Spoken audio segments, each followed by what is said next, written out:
Whether you want easier access to notifications or better battery life, here's how to enable or disable Lift to Wake on your Android phone.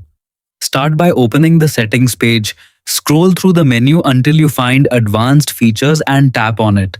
Depending on your phone model or Android version, this option may also be located under System or Display, but on most Android phones you'll find it inside Advanced Features. Next, tap Motions and Gestures. Here you'll see several motion-based features that improve your phone's usability.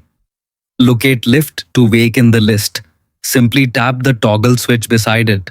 Turn the switch on if you want your display to wake automatically whenever you lift your phone. Turn it off if you prefer the screen to stay off until you press the power button. If you don't want to browse through the settings menu, there's an even faster method. Open the settings app and tap the search icon in the top right corner.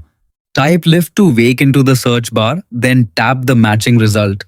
This will take you directly to the setting where you can enable or disable it with a single tap. After changing the setting, lock your phone and test it by picking it up. If the feature is enabled, the display should light up automatically. If it's disabled, the screen will remain off until you manually wake the device. Your Lift to Wake setting has been updated successfully. Thanks for watching and I'll see you in the next tutorial.